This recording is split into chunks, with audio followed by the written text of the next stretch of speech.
peu ci birum xeex corruption parce que Amadou boobu Pastef beneen loi la bëgg. moom mu ne encore Amadou Ba notre fameux juriste. mu ne loi bi dafa war a topp. ñi génn àdduna képp ko faatu pare ñu jiiñ la lubal koppar dañ laa war a topp parce que buñ ko topp état mooy perte xaalisam en plus say njaboot ñoo si doo xaar bi léegi na ko état da ko war a topp même bu jëree ñu saisir say biens là ça devient compliqué. non ça devient pas compliqué. Amadou Ba ci boppam moo compliqué. mais la vie est très simple. parce que day éteindre une action publique. si. mais nuñ lay toppee. dëgg yàlla ku mënta défendre boppam. rawatina présumé du sax défendre sa bopp. mais yi nga xam ne boo ko defee l'action publique est éteinte dee ci la. dafa mel ni même bu ñu ko doon yóbbu ci diine. soo amee soxna am famille am ay affaires. am ay biens. am soxna am lépp boo deewee rek sëb say tas na. sëy ba tas na ci saa si. yàlla mënoo moom fi mënoo am fii. non. bien yi nga xam ne matériel say oto say kër say yooyu yëpp. arrêté na. moomatoo ci dara yow mi dee. tout à fait. ci diine. dañuy wax ne sax bu ñu commencé woon nga jël sa ceeb sa saaku ceeb teg ko. ñu tibb si saaku ceeb bi pour lii dem di ko sóor ci cin li. nga dee ci saasi dañ ne saaku ceeb boobu nañ ko delloowaat ci saaku bi ndax dañ koy doon. ok bien sûr.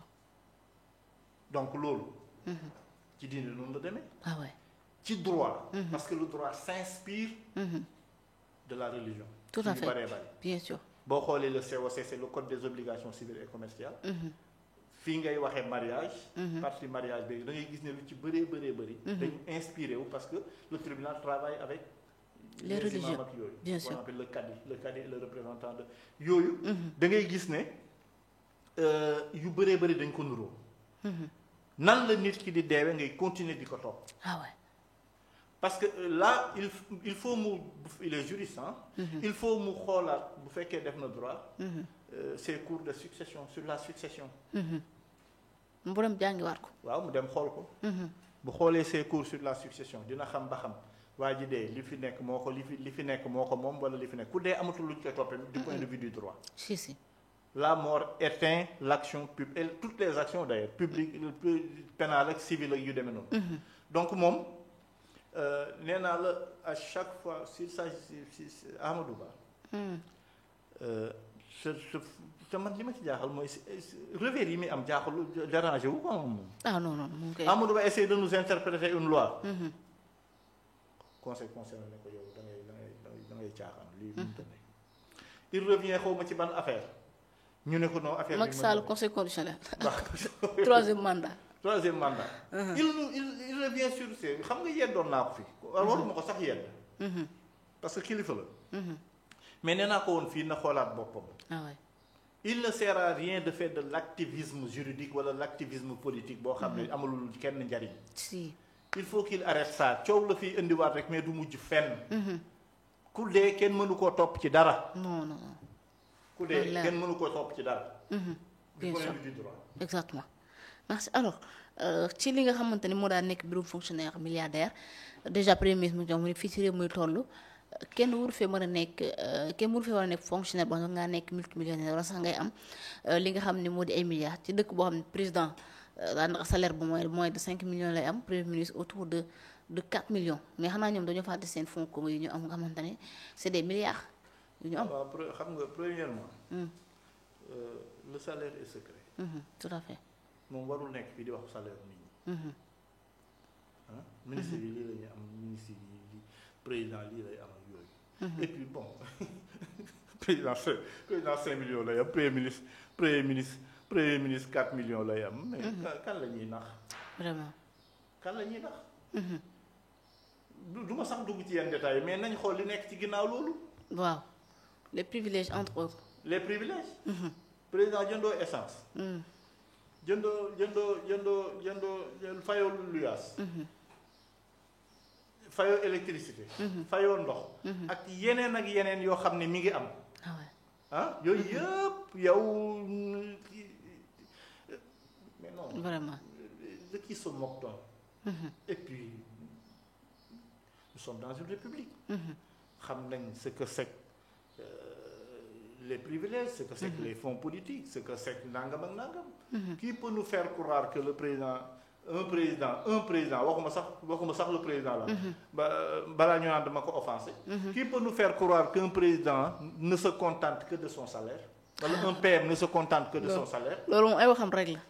non yooyu ay caaxaan la. Maintenant par rapport aux fonctionnaires milliardaires. En tout cas, j'ai souvenance j'ai vu une vidéo où lui-même le Premier ministre défendait un fonctionnaire qui était milliardaire. Waaw. Et qui s'appelait Tahibou Ndiaye, je crois. Bon, il a essayé de façon laborieuse d'ailleurs. Il a essayé de nous expliquer fan la jëlee xaalisam. waaw mais kooku fi mu jëlee xaalisam beneen fonctionnaire mënu faa jëlee xaalisam. Ah vraiment. kooku ni dafa am loolu beneen fonctionnaire mënu kaa def. wala tey rek moo mën a lijjanti xaalis. C'est vrai que par définition. Un fonctionnaire n'est pas censé avoir des millions. Mais kan la ñuy jéem a kii tam kan la ñuy jéem a lëre. ah ouais. Sénégal la ñu ne ñun xam nañ li xew. ba waa ji waxagul bu am de. s'il connaît lui des fonctionnaires milliardaires nañu wax ñan la. nañu wax ñan ñooy les fonctionnaires milliardaires. En tout cas, il appartient lui à une classe boo xam ne lépp dañ leen koy waxal muy la classe des inspecteurs des impôts et domaines. am na ñoo xam ne boo leen gisee. di nga xam ne lii du seen salaire doom. ci ñoom. seen salaire mënu leen a may lii ak lii ak lii ak lii. non. te am nañ ko. Il va falloir maintenant nous expliquer tout ça. Et si parmi les inspecteurs des impôts et domaines am na des fonctionnaires milliardaires. na nangu seen milliards. waaw pour simple que bonjour mën na ko de alors président mbirum li nga xamante ni moo daal di nekk politique un peu ñu wax ci ko mu nekk li nga xam ni moo di dialogue wax na ne du mujj fenn mais il paraît que day mel ni mujjul fenn wala kon fa mu mujj gënalu leen mu nekk opposition bi nga xam ñoom ñoo di woon ci dialogue ba déjà rejeté nañu rapport bi nga xam ne président joxale leen ko parce que consensus dañ waxante woon ak lépp dañ tënk ko woon boog teg li nga xamante ni si moom la moom président doxalante ak ñoom. waaw xam nga da nga maa invité fii. man ak honorable député Nicolas Ndiaye. nga ne ñu ndax da ngeen di dem ca dialogue ba. moom mu ne ñoom dañ cay dem. waxtaan nañu ak seen parti ak defe naa waa FDR seen alliance boobu. te qu'ils vont aller vers les assises nationales. ba nga ma laajee ma ne la du ma dem. parce que dara du ca génne. wala la cay génne. du neex kenn. ah ouais. tey l'histoire m'a donné raison. tout à fait. dama ne defoon nañ fi dialogue de la justice xaw ma. assise de la justice. assise de la justice. gisuma fu mu mujj. gisuma ko. nga ne député yi envoyé leen une lettre que vous allez faire votre déclaration de politique générale le vendredi. Son premier ministre sort et dit que balaa vendredi di ngeen tal leneen. jeudi lui-même il dissout. xam nga def na fi assise de la justice. mujjul fenn. gisaguma ko boobu. ah ouais. mu ne gars yi di ngeen def seen déclaration j'ai parlé avec le premier ministre vous allez faire votre déclaration de politique générale. deful déclaration premier ministre génn ne nangam. bi mu woowee assise yi le premier ministre a dit que le Sénégal n'a pas de problème politique. Nous avons un problème économique. Si. Donc lui s'intéresse pas à ça. ak seen ñoom seeni comportement ak seeni wax. ah ouais. ma ne ñii seen agenda la affaire bi bokk rek. man képp ku ma déggal du ca dem. parce que ku ca dem di nga ko réccu ëllëg. bien sûr. du mujj fenn. ah ouais. En vérité ça les intéressait pas. wala bu ñu ko defee ba pare conclusion yañ cey jël ñoom la leen intéressé lañ cey jël. exactement. moo tax opposition bi. buñ dem fenn di ko jooy. ils n'ont qu'à s'apprendre à eux-mêmes. ah ouais. ñoo ko teg seen bopp. comme d'ailleurs dans beaucoup de cas c'est une opposition souvent. qui fausse le débat ou qui s'il fausse pas le débat. les vrais enjeux xamu ko. waaw. nit ñi bu ma sañoon période boobu moi je suis un adepte de dialogue. bii Macky Sall wootee dialogue boobu mu mujj def palais non seulement dem naa. mais dans une émission qu'on m'avait invité j'avais lancé un appel à tous les hommes politiques. toutes les forces vives de la nation ñu dem. parce que quand le président appelle. nit ñi dañoo war a dem. normalement déglu ko parce que dañuy wax ku la woo bu la joxul dina la wax. le président l'autorité suprême du pays bu wootee da ngeen war a dem. mais dama def ndox ci sama vinaigre. ci ñii. waaw j'ai changé radicalement de position. suñ ma woowee ci dialogue du ma dem. te ñi dem ci dialogue ba gis nañ ci lii lañ ci gis tey. parce que dialogue bi sa dialogue n'était pas sincère. mais non sincère dañuy def dialogue pour meubler pour dire montrer au monde entier peut-être que nous sommes en train de faire un dialogue. que voilà le nouveau régime est nangam et quand il y a une contradiction. entre les deux têtes de l'exécutif. jamono yooyu le premier ministre dit que non je ne suis pas non le Sénégal n'a pas un problème politique. déjà nous avons un problème économique. Le président ne dit pas ça. Il dit oui je veux rassembler il faut qu'on discute de ça et de ça et de ça. donc il y a une dissonance entre eux. tout à fait mais loo fay def. dara la kon dara di teg du fa jukki alors opposition bi actuellement ñu ngi jéem a préparer seen bopp ni nga ko waxee sànq peut-être xamuñu les vrais enjeux yi nga xam ni moom moo leen di xaar pour faire face à ce régime mais ñu ngi jéem a boole kaw gis nañ fi benn groupe de Serigne Mbacké Ndiaye Amadou Thiaw entre autres ñu gisaat fi baax de l'autre côté waa APR Thierno Bocoum ku ci nekk yaa ngi jéem a comp fenn ngir dajale sa bopp est-ce que jàpp nga ni ça c'est la bonne manière pour ñu mën a opposer wu ak ñi fi nekk. ñii nga ma wax ñu fi tudd ñëpp li ñuy def nii. du politique. lan la tudd ko c'est de l'activisme. l'activisme. te lu mujj fenn duñ ci am dara. je m'explique. li may wax nag du neex ñu bari. mais c'est ça la vérité. d'accord. il faut être sérieux dans la vie. suñu opposition bii. sérieux am ci. kon ni pouvoir bi leen gën a sérieux déjà rek pouvoir bi li fi nekk c'est pas du sérieux. non pouvoir bi ñi ngi ci ñoom li ñu ne. li ñu ne ñoom. li ñu bëgg ñi ngi ci. xam nañ côté ñi ngi ci. te du lii ma gis ñii ni nga xam ne ñoom ñu ngi fi tudde dañuy opposé lii ñu ne. du jël nguur gi ci loxo ñi. gis nga opposition. Sénégal y en a pas qu'une seule hein. si dama leen di sérieux. gis nga le FDR la ko. après les élections kii xëy suba. ñu gis Khalifa Sall toog Anta Babacar ak xaw ma kan ak kan. Anta léegi bàyyi na. mais day bàyyi gis nga bi ma seetaanee loolu. j'ai dit premièrement Anta là n'est pas sa place. deuxièmement c'est pas un front qui est fiable. quand vous êtes dans l'opposition. il faut mettre en place un front une plateforme wala une alliance wala une coalition sérieuse boo xam ne il faut prendre le temps de non seulement def ko de la mettre en place de l'organiser. FDR ñu ne xëy suba ñu ne FDR. ah ouais. Khalifa Sall coordonnateur. trop facile. après ñu dajewoo def benn réunion ñaari yooyu ñëw benn communiqué ñaari communiqué. L'objectif d'une alliance nous avons da ngay am une coalition politique. ou une coalition électorale. Une coalition électorale te permet d'organiser de préparer des élections. Les élections locales par exemple s'approchent. nañu daje comme Benno Siggil Sénégal ni ñu ko defee woon en 2009. Macky Sall demal Fatick. Tanor demal Nguéniène. Khalifa Sall toogal Dakar. Malick Gakou conseil régional Dakar. Khalifa Sall maire de Dakar. yow demal Guédiawaye demal Nangam ngeen préparer loolu c'est ça qu'on appelle une élection une coalition électorale. tout à fait. mais une coalition politique. peut aller jusqu'à même la fusion organique des différentes composantes des différentes organisations qui la composent. léegi xëy suba rek ne ñun lii lañu xamuñu yéen lan la. boo bëggee loo xam ne vivable la wala fiable la. wala dina dem pour mën a xeex ak ñun da ngay xool ñan nga ci mën a àndal. bien sûr. ñan nga ci mën a àndal ñan nga bokkal orientation politique. ak ñan nga ko mën a defal pour gagner ay élections. man bu ma doon bokk tey ci ay coalition wala ci ay alliance c'est pour gagner les présidentielles de 2029. exactement c'est ça. mais comment gagner les présidentielles de 2029. il faut le minimum de discussion. ngeen ne seen ay programme ku ne indi programme ngeen waxtaane ko. ku ne def nangam ngeen xool ba xam mën ngeen cee ànd.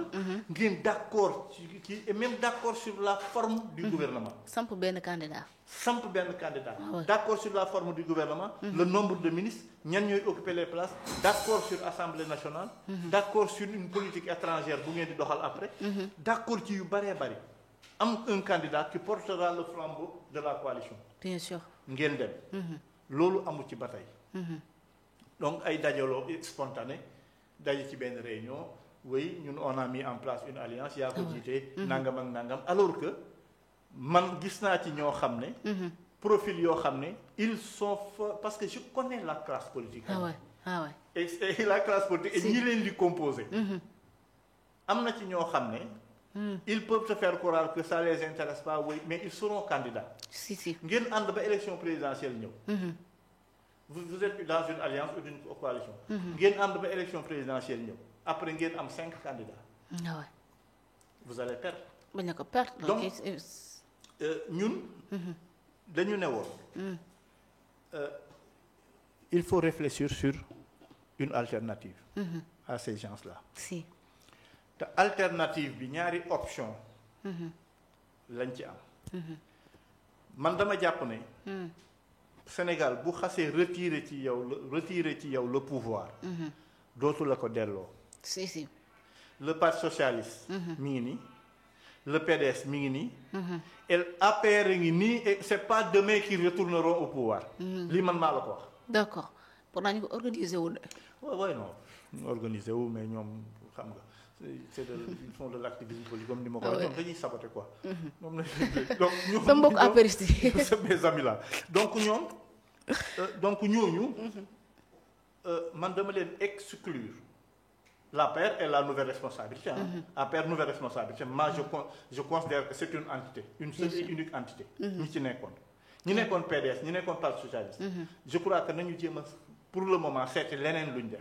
du ma leen interdire nag ñu politique. mais parce que le pays évolue. mu des les jeunes loups là qui émergent. les Barth les ñeneen ak ñooñu di je ne veux pas sax personnaliser bay tudd ay tur ak yooyu quoi. parce que xool naa leen ñoom it. mais il y a trop d'erreurs et trop de failles.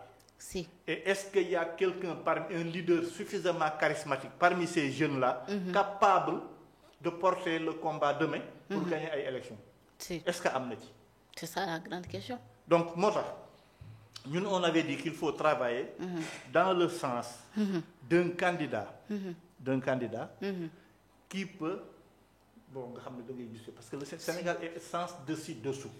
Le pays là marche par la tête. koo xam ne bu ñëwee suffisamment d'expérience avec une sagesse ak yooyu.